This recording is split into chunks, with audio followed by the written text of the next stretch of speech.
Nama Om Vishnupadaya Krishna Prasthaya Bhutale Srimati Bhaktivedanta Swaminiti Namane Namaste Saraswati Devi Gauravani Pachani Nirvisesa Sanyavari Paskajade Satani Vanchakopa Tirubhaschakri Pasandubhi Evacha Patitanam Pavanebhyo Vaishnavebhyo Namo Namaha Jai Shri Krishna Chaitanya Prabhu Nityananda Shri Advaita Gadadhar Sivasari Gaura Bhaktavinda Hare Krishna Krishna Krishna Hare Hare Hare Rama Rama Rama Hare Hare Hare Krishna.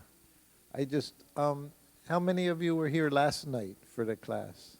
Okay, some of you, okay. The rest of you, welcome this evening to our Sunday feast.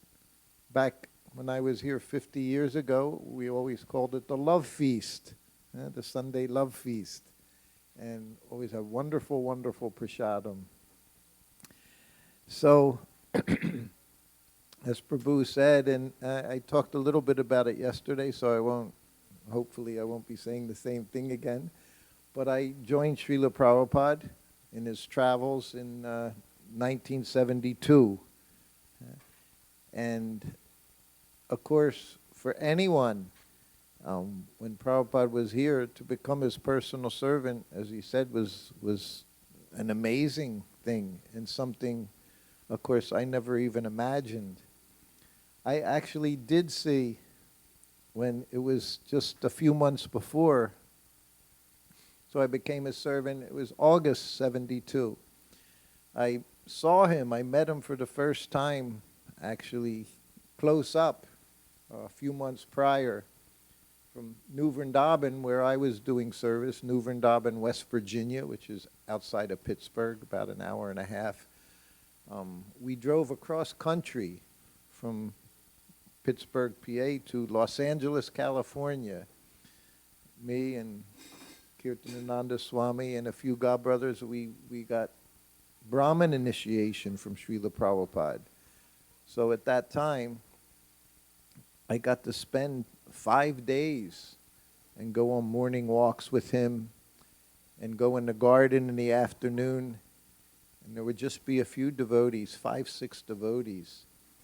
And I got to be one of them because I was with a sannyasi, a swami. So that was like a ticket. Otherwise, Prabhupada had thousands of devotees, but they're not going on the morning walks. So we're going in the garden, reading them Krishna book. But this was what happened. And during those days was the first time I saw Prabhupada had a personal servant. And I thought, what an amazing thing. Someone actually gets to take care of him personally. And I would watch him. I wasn't even watching Srila Prabhupada. I was watching his servant. And I would see Prabhupada would come into the temple room. Of course, he would greet the deities, offer his dandavats. And then he would go to the back and sit on the Vyasasana, and his servant would help him up to the Vyasasana. He would take his cane and he would open the eyeglass case and give him his glasses for reading Srimad Bhagavatam. So all these things, it just fascinated me to think that this pure devotee of Krishna, this person from the spiritual world, and someone's taking care of him. I never imagined that it was something I would do. I never thought, I want to do that. I was just in New Vrindavan milking cows, milking cows at the time. So I didn't think that, but to see him, I thought, what an amazing thing that somebody gets to do that. And I was so fascinated by his servant, who was my age. He was like, at the time, 21, 22 years old. I was watching him. And this went on maybe 1-2 days. I was watching a little too much. And one day he saw me looking at him, the servant, and he like looked at me like, what are you looking at me, you know? So then I kind of started looking at Prabhupada again. But this is our process too. I had to become the servant of the servant of the servant. This is what we always say. But like I say, I never imagined that it was something that would be in my future. But as it turned out, June, July, 3 months later, Prabhupada came to New Vrindavan. and didn't have a servant. Anyway, as I described last night, the day before Prabhupada left, Kirtananda said, "You want to be a servant?" I said, "Yes." Anyone would have said yes. And the next morning I left with him. The first place we went was Pittsburgh, which was just an hour and a half away. And I had no idea what I was even going to be doing. Well, I had a little idea, but actually no idea. There were no retreats, there were no classes, how to become a servant of the pure devotee. Now, in our ISKCON society, we have classes for everything. We have our Bhakti Shastra, Bhakti Vaibhava, we have japa retreats, we have classes how to become a GBC, how to become an initiating guru, how to become a disciple. Everything there's training for now in our society as it's grown. But at that time, only classes we had was Srimad Bhagavatam in the morning and Bhagavad Gita class in the evening. Otherwise, all day long, if you were in the city like here, you would be chanting Hare Krishna in the street for 8-10 hours a day and distributing books. New Vrindavan, you worked on the farm all day. You baling hay, milking cows, mending fences, all these things. That's what you did. So when I joined, he had a secretary. Prabhupada had a secretary, a servant, and his Sanskrit editor. And they were all different people. One person couldn't do everything. So he had traveled generally with these 3 different disciples. So his secretary, he was the first one. He came up to me and he just said, "So you're Prabhupada's servant?" He said, "So," and this was my class. He said, "Prabhupada rings the bell, you go in the room." He said, "When Prabhupada's in the car, you sit next to him." He said, "When Prabhupada's on the airplane, you sit next to him." And that was it. That was my instruction, how to be Prabhupada's personal servant. And then he said, "Do you know how to use a tape recorder?" Of course, they said, "Yes." That's like asking these boys, "Do you know how to use a smartphone?" You know, we all knew what to do in those times. So I said, "Yes." He said, "When Prabhupada speaks," he says, "you record whatever he says on the morning walk." And that was it. So we go to Pittsburgh, and I'm just sitting next to Prabhupada now. And what do? You just have your hand in your bead bag all the time, like you're chanting Hare Krishna because you're next to Prabhupada. We get to Pittsburgh, and at that time Prabhupada had a sitting room and a bedroom. And for me, I found out, well, I just would sit in the bedroom because Prabhupada rings the bell, you go in the room. But that means you have to be close enough to hear a bell ring. So you're never very far away. And as I would find out over time, 24 hours a day, you had to be within 20 feet of where Srila Prabhupada was. You didn't go anywhere. You didn't say, I decide to take a japa walk and go down the street, No, you had to stay in your room 24 hours a day. If Prabhupada rang the bell, you had to answer it. That was your service. So he's in his sitting room in the afternoon, and I'm looking in his suitcase. I'm in the bedroom, and I'm looking in his suitcase. There wasn't that much in there. There was a few dhotis, kurtas, a sweater, his coat, his cooker, which a brass cooker was in there. And I'm looking in there, and I hear the bell ring. That was the first time. So I'm right next door. I run into the room. I offer obeisances. And I sit up, and he's looking at me. And I'm looking at him. I didn't know what I was supposed to do. And I said, yes, Prabhupada. I said, what can I do? He said, nothing. I just wanted to see how fast you were. And I was filled with anxiety. And as soon as he said that, and he smiled and looked at me, all the anxiety just went away. Just like that, the first time he rang the bell. He knew exactly what to do. And now we're still looking at each other. I said, anything else? He said, no, that's all. He literally rang the bell to see if I would answer it, how good I was going to be. That was the first thing. And again, we're looking. I said, should I go now? He said, okay. So then I went back into the room. So that was, I passed the test, the very first ring the bell test. I passed the test. So then from there we went to Dallas. So this was my first time on an airplane. And I'm sitting next to Prabhupada. And Prabhupada, he was always wonderful. But there were different. There was Prabhupada in the temple, and then there was Prabhupada when he wasn't in the temple. And that was fun. Because in the temple, just like you see we come in the temple, everybody knows, everybody devotees. Prabhupada would come in, everybody offers obeisances. And as Prabhupada even said one day when he was leaving his quarters, and he was walking out the door, and he said, now I'm going to be the Acharya. So there was Prabhupada in his room. He was just devotee of Krishna. It's like all of us. We just want to be devotee of Krishna. All these titles, you may be a temple president, you could be big book distributor, you may be temple commander. But what are any of us? Dasu, Das, Anu, Das. We're all just servants of Krishna. Huh?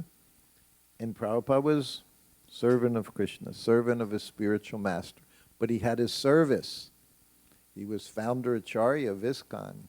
So when he would come into the temple, he said, now I'm the Acharya. And he walked into the temple.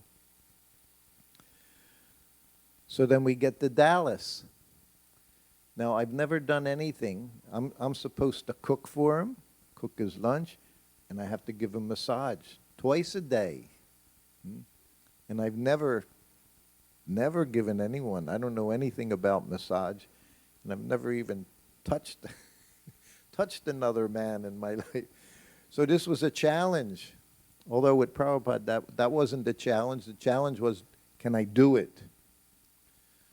So we get to Dallas, and Prabhupada had a whole apartment in Dallas. I had my own little servant's room. There was a kitchen. He had a sitting room. He had a bedroom. And he said, okay, he's going to show me how to cook and how to massage. Prabhupada didn't waste time. So we go into the kitchen. And first thing he does, now, we both put on gumshoes, because I'm going to give him massage on the kitchen floor while we see his cooker on the stove in the kitchen, because he has to show me how to use his cooker, which that also required a little expertise. Some of his servants didn't know how to use the cooker. Somehow or other, Prabhupada showed me in 3 days in a row. So we start out, now we're in our gumshoes because massage is going to happen. And this cooker, you can get, where is my book in here? There's a box of books somewhere here. You can show you you can pass around a book and show them what the cooker looks like, for those that don't know what a cooker looks like. There's pictures, Vishaka could find it. So he said, okay. He starts cutting vegetables. He said, you wash the rice. So there's just a little pot that sits in the top of the cooker. And I put the rice in, and he said, go wash the rice. So he's at one end of the counter, kitchen counter. I'm at the other where the sink is. And he's cutting vegetables to put into the cooker. And I'm washing the rice like we learned. You know how to wash the rice? You rinse it 3 times, right? You pour it out, do it again. So I was trained that way. So I'm at the sink, and I fill it up with water, and I swish it around. It becomes all cloudy. I pour the water out, and then I put water in again. And he's just 5 feet away, and I'm just ready to turn it. to rinse it again. He said, what are you doing? I said, I'm washing the rice 3 times, Prabhupada. He said, once is enough. So that was the first thing. Over the course of time I was with him, all these rules that I had been told were mandatory things. He shattered one after another. His milk, boiling hot milk. He came to my room one evening. Every night, Prabhupada had hot milk. Every night.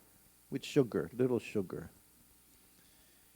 And he came into my room one evening, and he was just pouring his hot milk. He said, put honey in it. He never asked for honey. He said, put honey in it. And immediately I said, well, Prabhupada, they say, Ayurvedically, they say honey, you can't heat it, it becomes poison. And I said, well, Prabhupada, they say you don't heat honey, it becomes toxic. He said, just put the honey in it. So this is how he dealt with me. And he dealt with everyone as individuals, huh? Jamuna, when she, way back in 1967, when she joined in San Francisco, huh? And Prabhupada had her help cook immediately. Imagine, she helped cook. She became the premier cook in the whole society. Right from the very beginning, Prabhupada knew. And he had her come in the kitchen for her sister's wedding. They were cooking for it. And everything she would do, Prabhupada kept telling her, wash your hands, wash your hands. So he taught her in another kind of specific way. With me, he was very easygoing. He knew I was easygoing. And he trained me in that way. But anyway, we get back to the cooker. See, the cooker had three levels, 3 tiers. The bottom, you would cook the dal in it. And then there were holes in the next thing, and that's the center where you would put your cut up vegetables. And then in the top was the rice in the pot with 2 parts water. So everything else, the dal would boil on the bottom, and those next 2 sections, things would steam. So you're steaming the vegetables, you're steaming the rice. What was the tricky part was, now these 3 days we're in the same, he's taking massage in the kitchen. That never happened again. Sometimes the kitchen could be in a different building. You're giving him massage in one place, and this cooker's on the stove. The entire massage, which didn't have a time frame. It could be an hour, 15 minutes. It could be an hour and a half. It could be an hour and 45 minutes. And all that time, this cooker's sitting on a stove with a flame. Imagine imagine steaming something for an hour and a half. So the trick was to learn where to put that flame. It was very low flame because it took a long time. So that I learned. He showed me that over the 3 days. And then I had to massage him, which again, I didn't know anything about that. The day before, I watched one devotee give him massage. It was Sudama. And I thought, well, that's good. He's here. He'll do massage every day. And I'm watching him, and he's rubbing his head and rubbing his back and from one place to the other, you know. And I was happy that I didn't have to do it. And then he completed the massage, and he offered his obeisances and said, yes, Prabhupada, please give me blessings. Now I'm going to Japan. And as soon as he said it, I thought, oh, no. So 24 hours later, the oh, no came to pass. And what I saw him do, and I just put a little sandalwood oil in the palm of my hand, and I'm rubbing his head. And he didn't say anything. I'm just trying to do what I saw him do and rubbing and doing. And you do it until he goes like this. Then you go to the next spot. That was his back.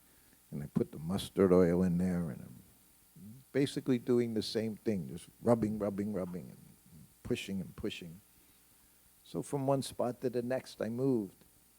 And then his legs are out, more mustard oil, and I'm massaging his leg. And as I'm massaging, and I'm just kind of like this, and then like Just, and he grabbed my leg and he said, like this. And he started massaging my leg. I think I'm the only person that got massaged by Srila Prabhupada. So that went on. That's what I did for 2.5 years, every day for 2.5 years. Get everything in the cooker, then you go in and start giving him massage. So I did that for a year.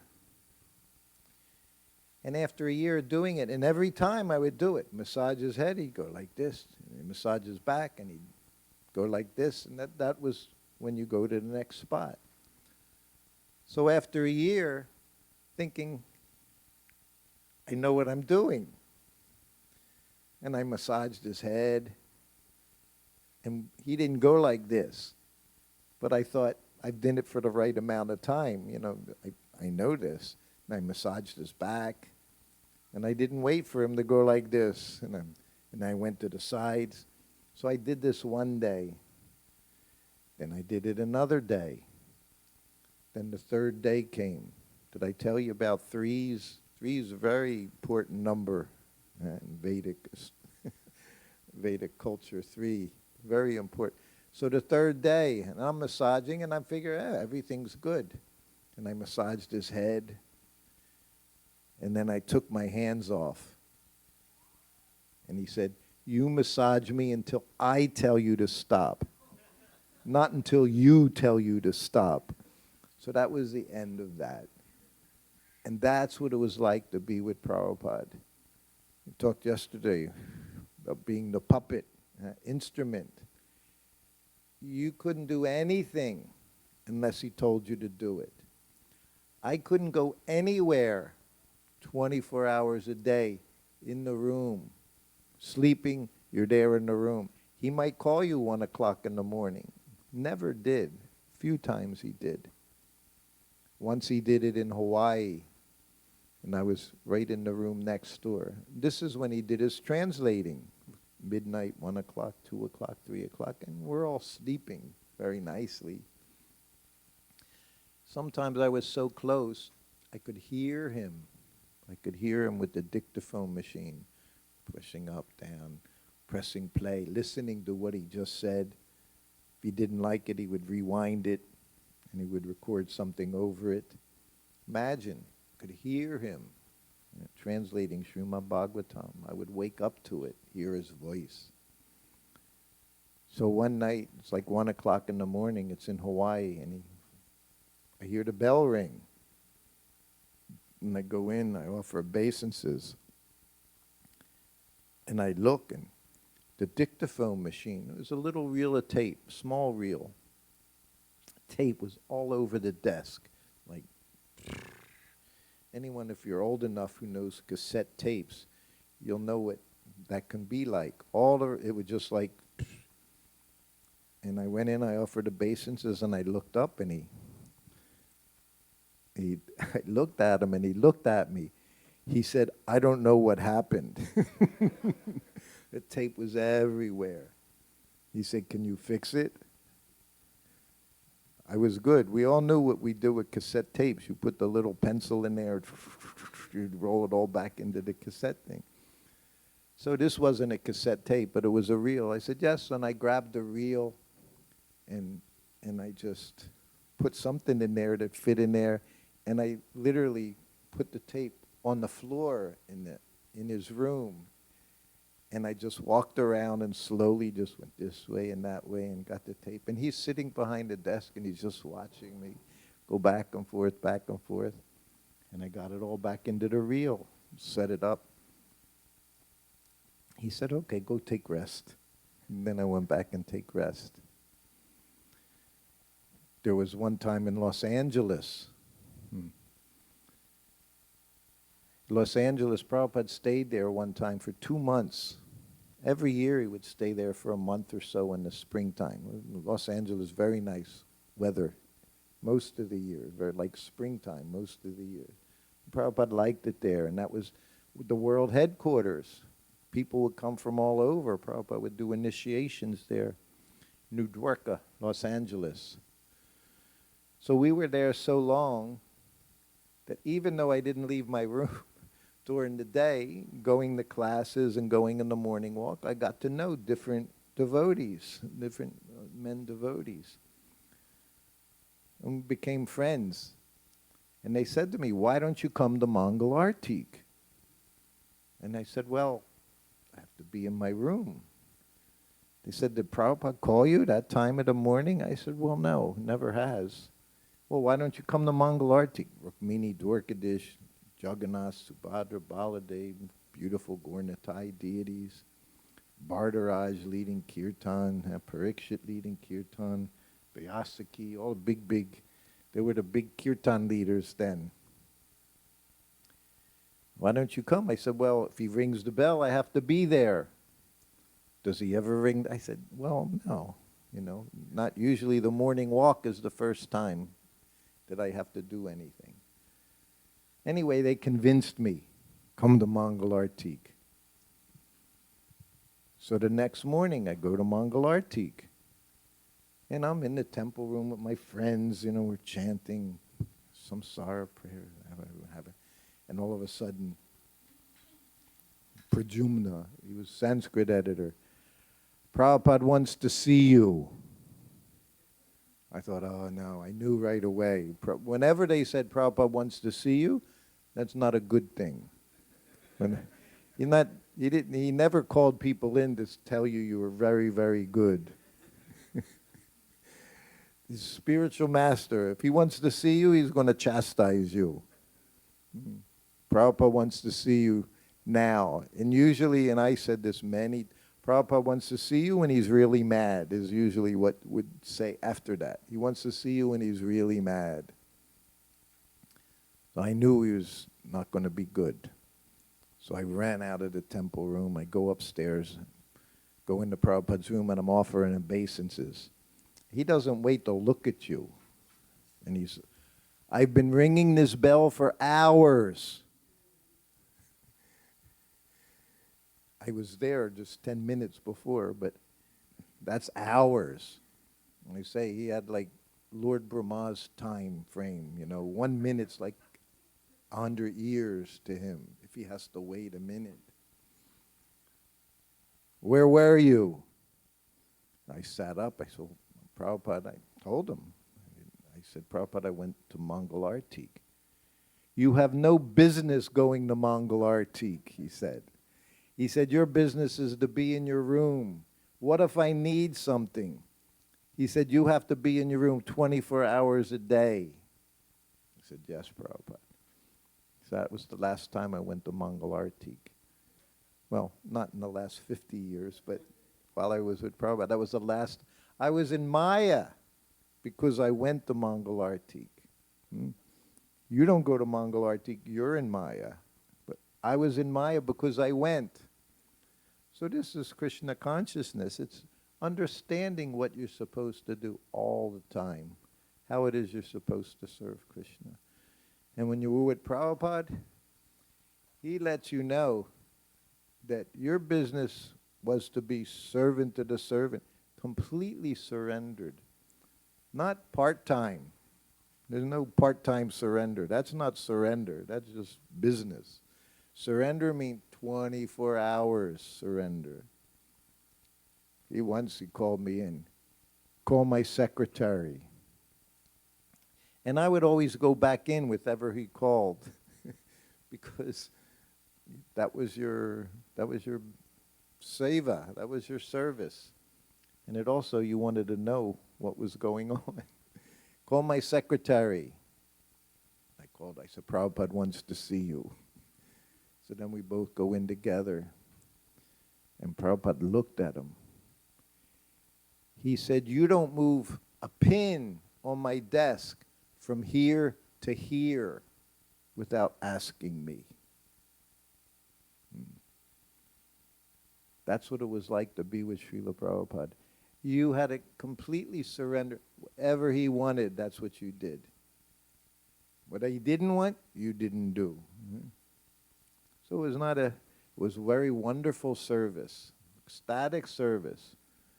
But bliss, ecstasy doesn't come without sacrifice, or tapasya, like Lord Brahma, tapa.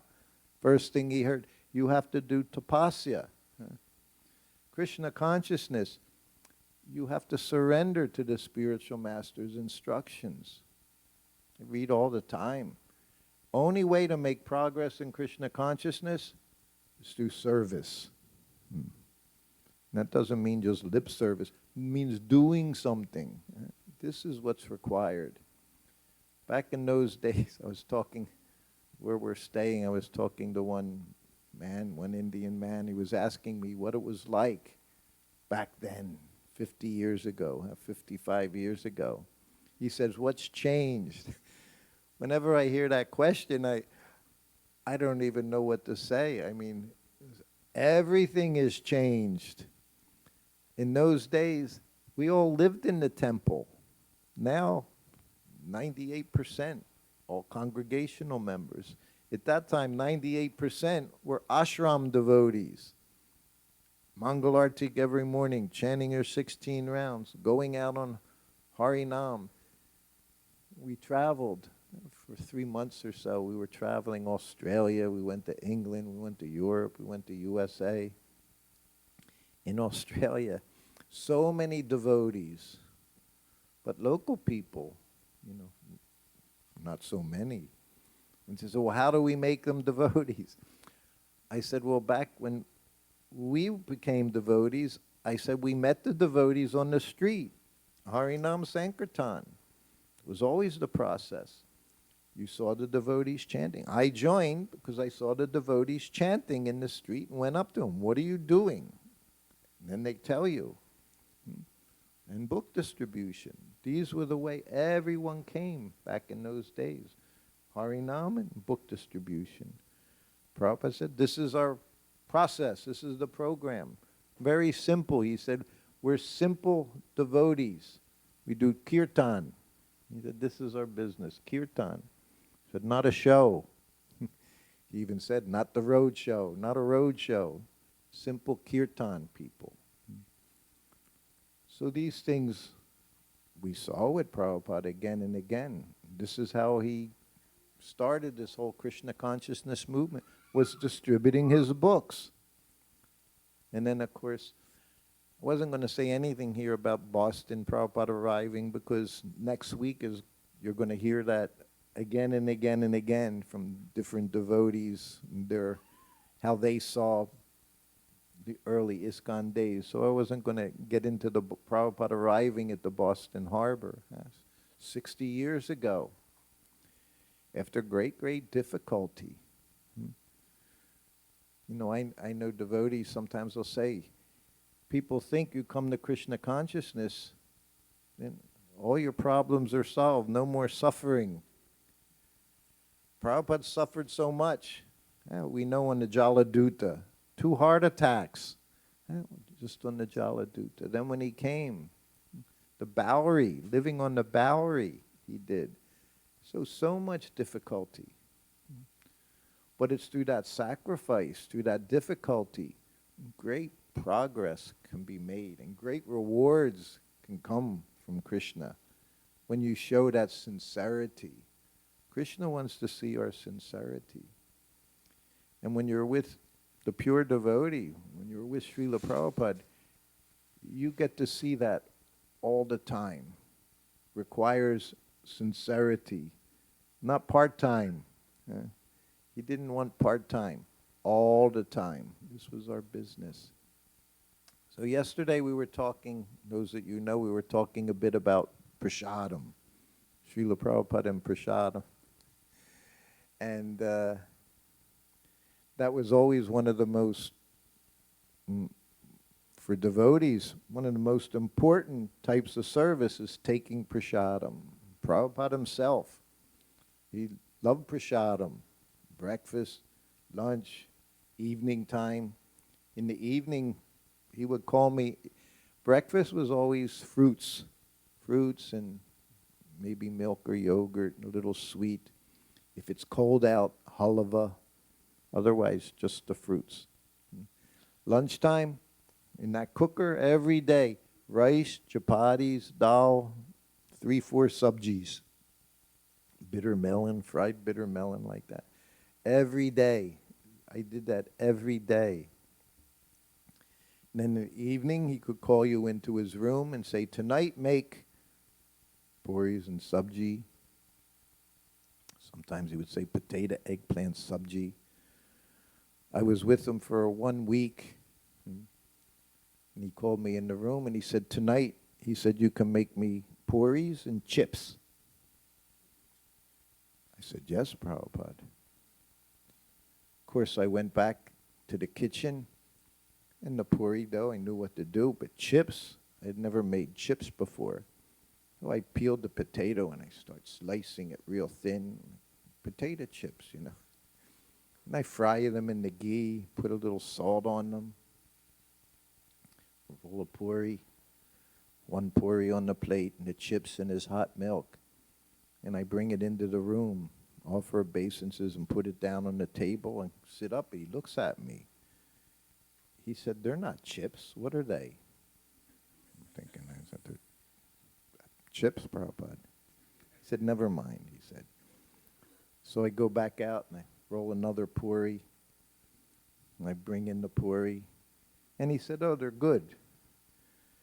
I didn't know. Prabhupada was from India. What are chips? Fries, French fries, fish and chips.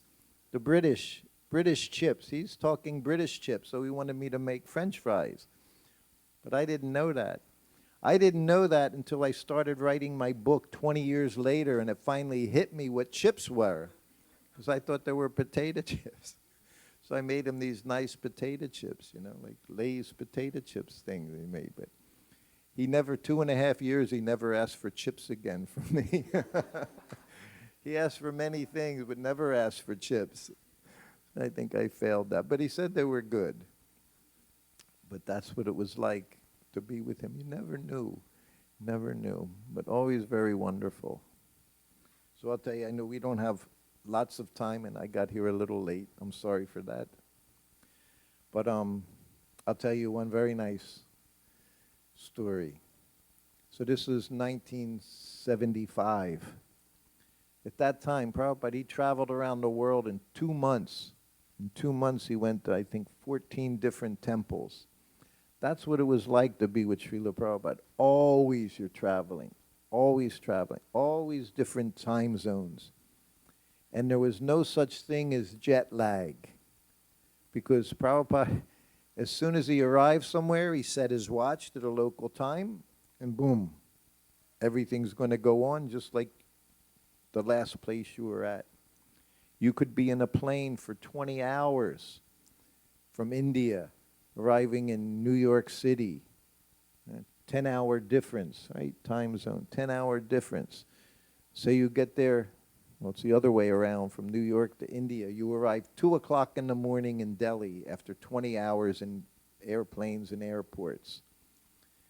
And he'd get to Delhi and he'd set his watch. You get to the temple or wherever he stayed, and 3 in the morning. 3 hours later, it's the morning walk. Didn't matter that you just spent 24 hours in airplanes. The morning walk is there. Prabhupada immediately just adjusted to that schedule. We were 20, in our 20s. We found it very difficult. But he did it. Never said jet lag. Didn't exist. Now we all say it all the time when we travel. Again, jet lag. I'll be here in a couple of days after I recover. And he did it for 10 years in order to make all of us devotees. 10 years traveled around the world. So on this particular trip, he went to Mexico City. There was on one of the few places they translated, Hridayananda Maharaj translated it into Spanish for the local Mexican devotees. And one lecture, as Prabhupada often did, he talked about how important it is. This human form of life only has one purpose, God realization. 8,400,000 species of life. Only the human form of life, one can become Krishna conscious. So he would talk like that. How important it is to utilize this life So at the time of death, you remember Krishna. So at the end of class, one woman, older woman, raised her hand. And this was nice in Mexico. In the U.S., everybody was always just teenagers, 20 years old, like that. Here was a woman, she was over 40. That was very unusual. And she raised her hand, and in Spanish, she asked Prabhupada, she said, what if we don't remember Krishna at the time of death, but we remember you? Prabhupada went, that's all right. All we know about Prabhupada is Krishna. It's all he did. Krishna, 24 hours a day. Krishna. All he wanted to do was give Krishna to everyone. And that's what he did. Literally, he gave Krishna to all of us. So then we left Mexico City, morning, 10 o'clock in the morning, and flying to Caracas, Venezuela.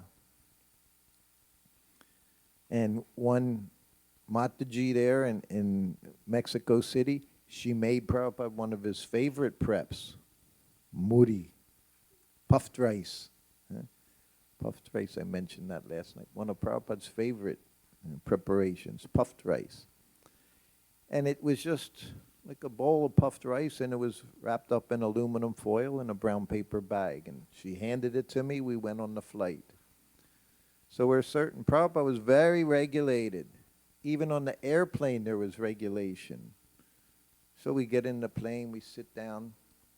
Where did Prabhupada sit in the plane? The window seat. Always sat in the window seat. Wasn't sometimes aisles. Always sat at the window seat. And the servant, where am I sitting? Right next to him. That was my service. I learned that the first day. You sit next to him. The others, they didn't want to sit because you sit next to him. What can you do? You only have two choices. What are they? You're either chanting on your beads or you're reading one of his books. You can't do anything else because you're next you're next to Prabhupada. Not like you're just going to sit there and read a Time magazine and put headphones on, listen to a movie. No. You can't do any of those things. And he's not having conversations with you, so you got to have your hand in your bead bag like this all the time. So then the plane takes off. After 5 minutes or so, what happens? Fasten seatbelt light goes off. What does that mean? Always meant the same thing every flight I've ever been on. What does it mean? Prasadam. Prasadam. As soon as that light goes out, prasadam, because then you can put the table down.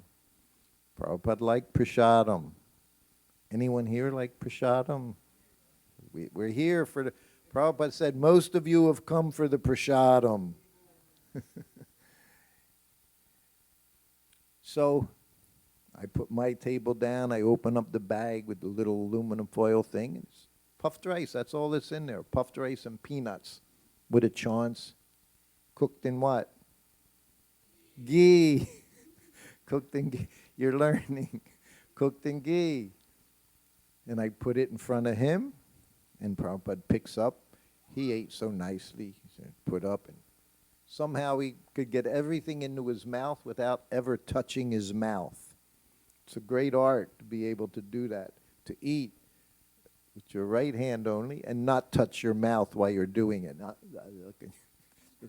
Just toss things in there. So he ate half of it. And then he looked at me and he said, okay. Why did he just eat half of it? Because I'm sitting next to him. And next to me is his secretary. He has to feed us. We're his responsibility. We're his servants. Like it says, you don't eat unless the spiritual master tells you you can eat. But he took care of us. He takes care of us. He sees that we all get fed. So he ate half of it and said, okay. He could have finished it. You can eat this much puffed rice. You never get full. It's not like I'm full. I had so much puffed rice. But he gave it to us because He's a devotee. Huh? Might be your spiritual master, might be from the spiritual world, but he's Krishna conscious. He takes care of everyone.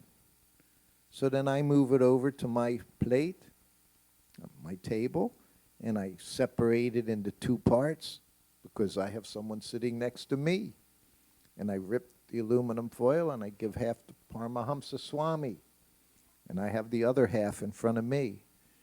So this is 1975, going from Mexico City to Caracas. Nobody's ever seen Hare Krishnas before. We're in the plane, shaved heads, bright tilak, bright clothes on, and we're eating.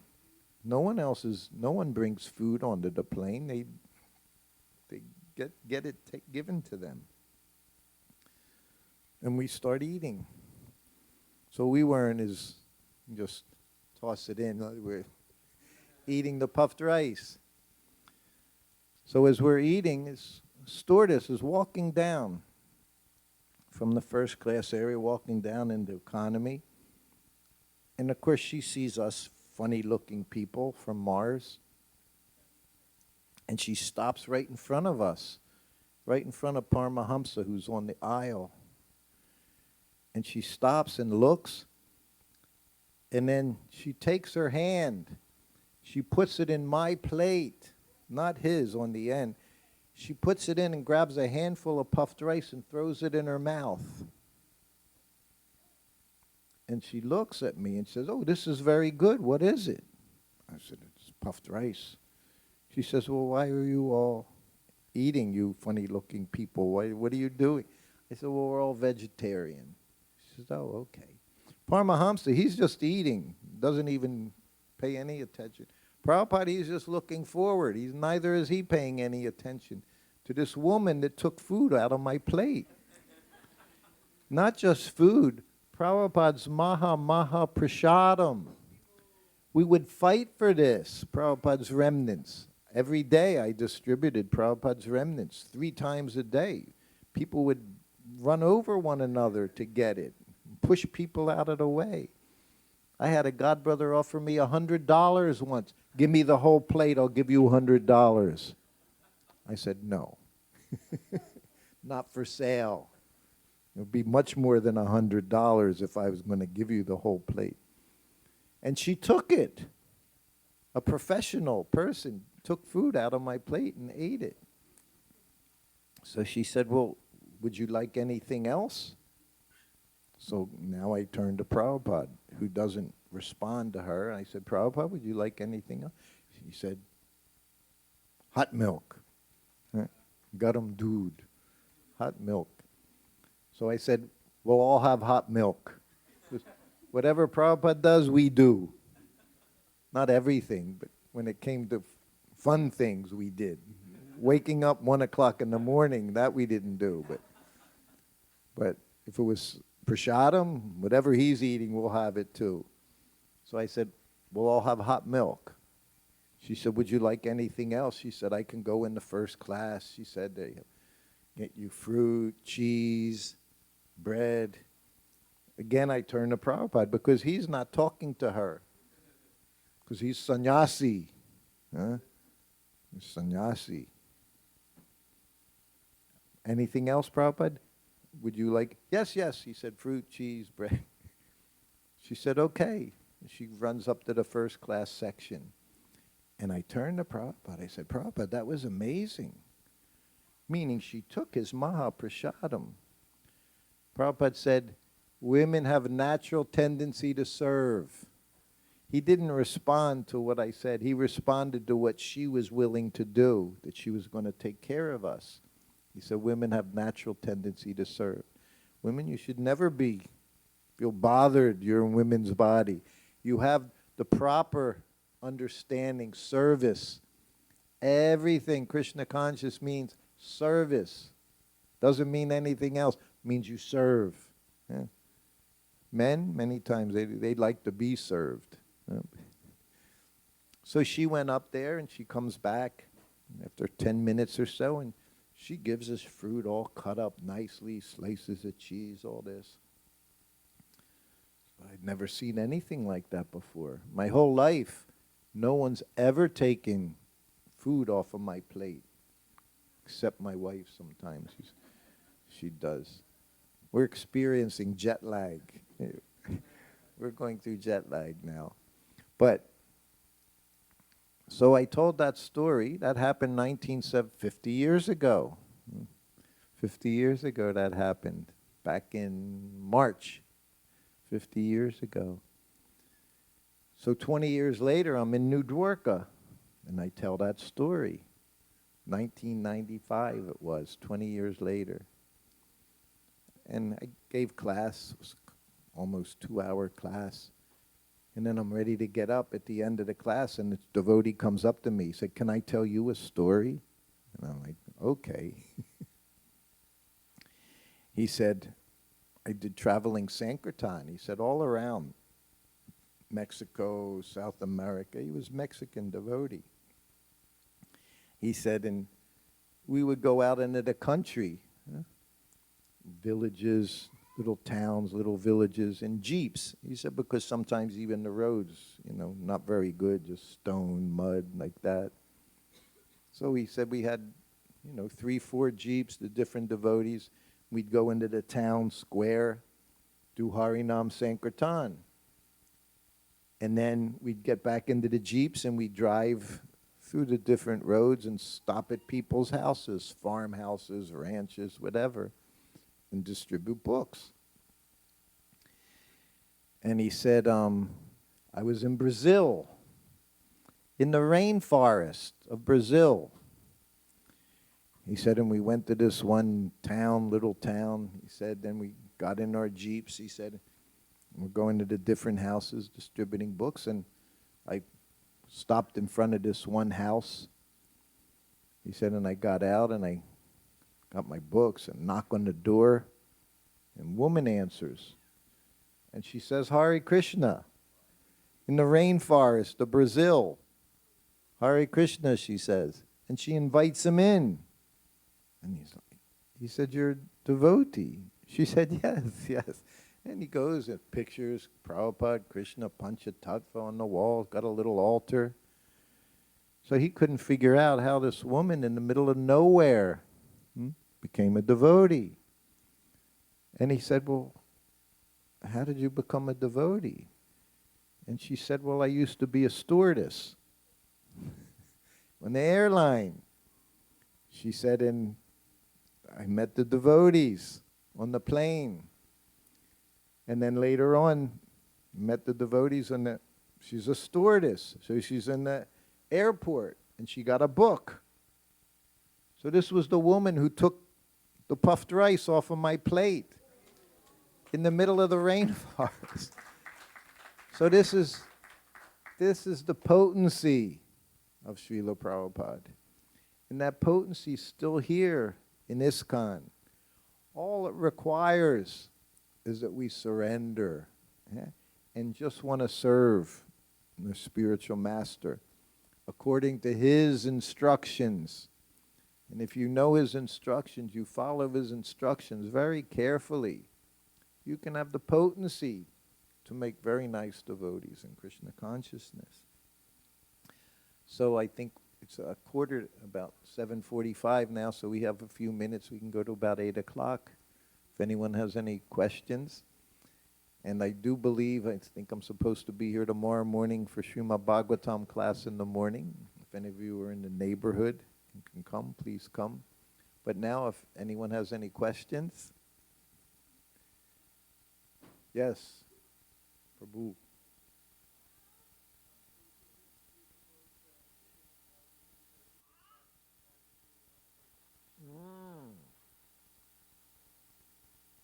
Very good. Today's Bhadra Purnima, so distributing Srimad Bhagavatams. Okay, this probably will be the one and only question. One of the things when I became his servant that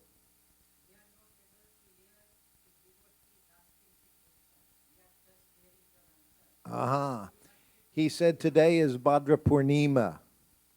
So Bhadra Purnima is if you distribute Srimad Bhagavatam set on this day, a very auspicious day, and pretty much believe it, guaranteed you go back home, back to Godhead by buying or distributing Srimad Bhagavatam on this day. So that's today, Bhadra Purnima.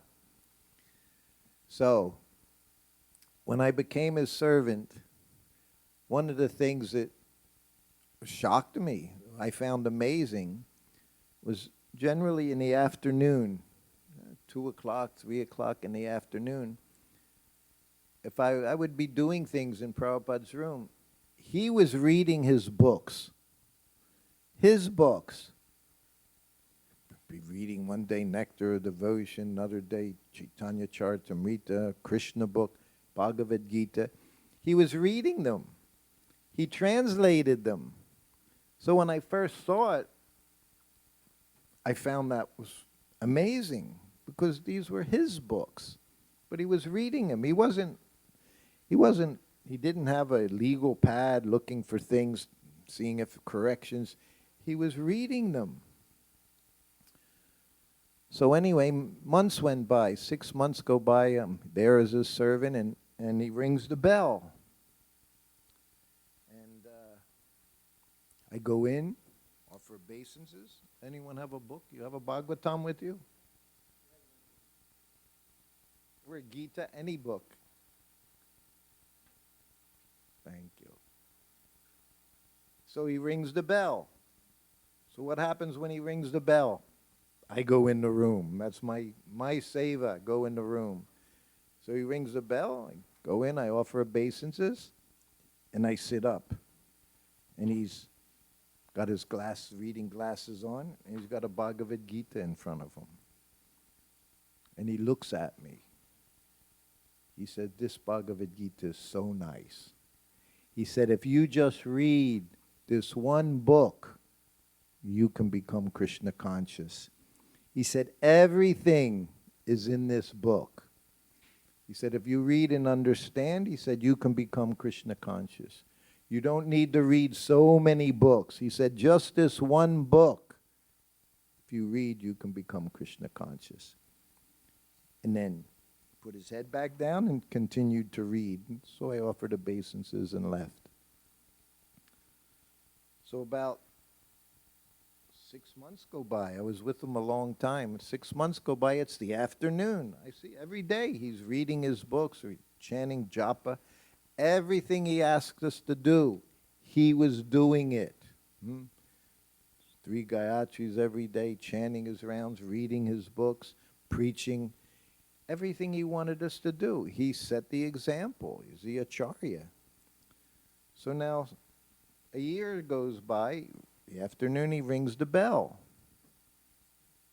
I come in, I offer obeisances.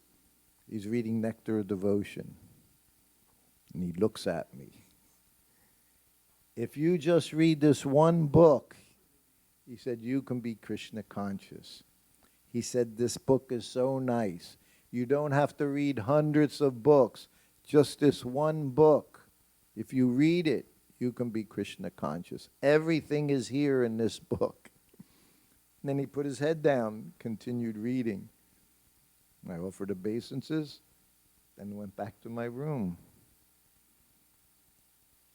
Another 6 months or so goes by.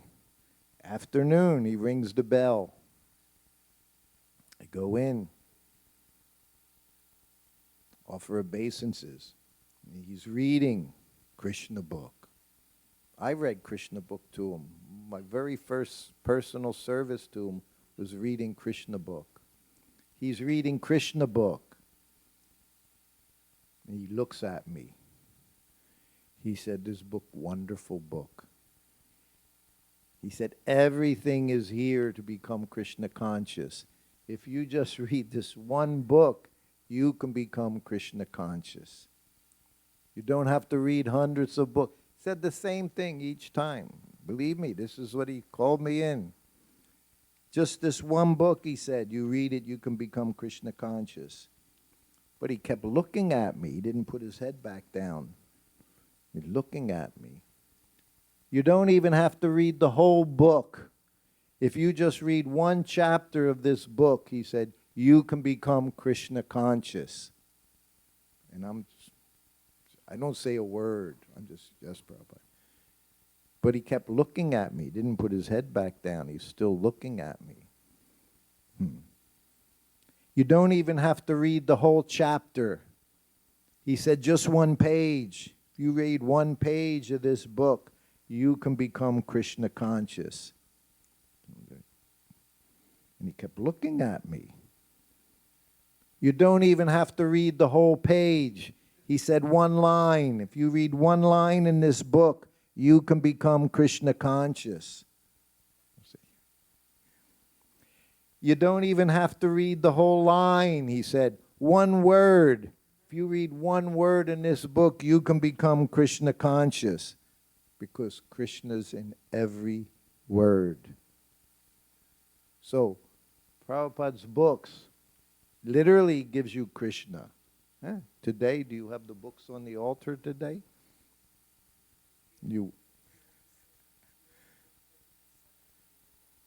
Yes, absolutely. We can do that. So, these are Prabhupada's books. Every one of his books. I remember when different cantos would come out, sometimes they would say, Prabhupada, should we distribute the 5th canto? We do that. He said, yes, any book. Any book. So to take one of these books or to sponsor these books, you can help innumerable people become Krishna conscious. Prabhupada said, they just touch the book. He said it can change their life. What to speak of if they read the book, how valuable it is. So today is a very special day. Whenever we have festival days, it increases the amount of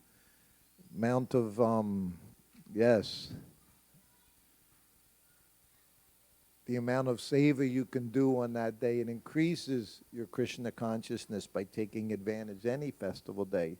So I know in Vrindavan, they distribute so many sets of Srimad Bhagavatam. People sponsor them to distribute. They get them to put in your home, to put a set of Bhagavatams in your home. You purify your whole household and everyone in it. So anyway, you take advantage of that today, a special day. And Prabhu said, anyone takes book today, not that I'm anyone, but if you like, I can sign it. My book is also here for the next week or so while I'm here. That's available. But take advantage. Prabhupada, most important thing he did was translate books. That was the one service his spiritual master gave him. He said, everything else I learned from my father. With this translating of books by Srila Prabhupada was his most important service, because he said no matter what else happens, books will be there. He said once, even everything, whole society, temples, everything finished, but he said the books will always be there. So it's the most important thing. The sound incarnation also there of Krishna. Krishna is in every word.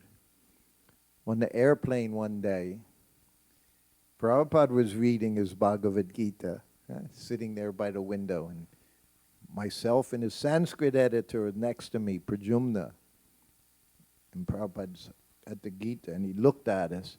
He said, what author do you know reads his books once it's been printed?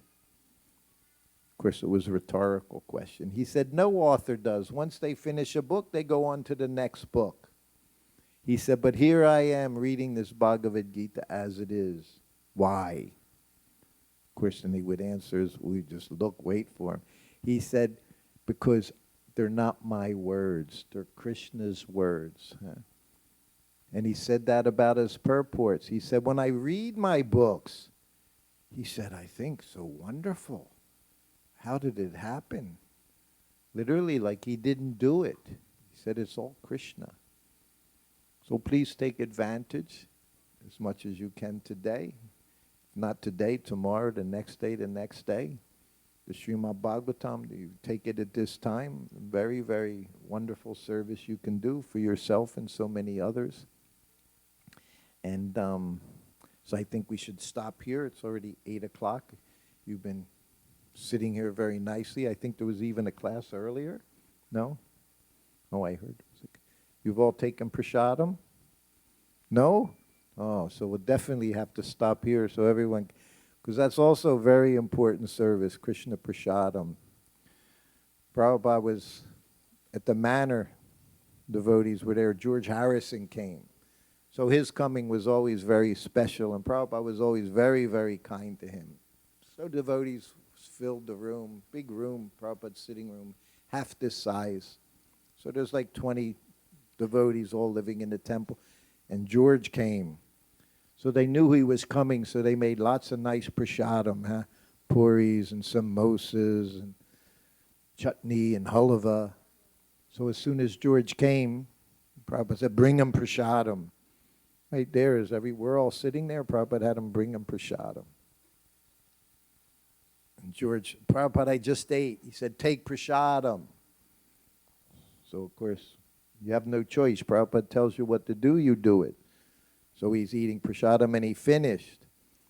Prabhupada said, bring him more prasadam. He said, no, Prabhupada, I'm full. He said, bring him more prasadam. Prasadam can never hurt you, he said. Prasadam. So George complied. He took more prasadam and ate prasadam. So you all take prasadam to your full satisfaction. Srila Prabhupada ki jai. Hare Krishna. Thank you very much. I hope to see you again through the course of the week, and especially next weekend for the festival. And Hare Krishna.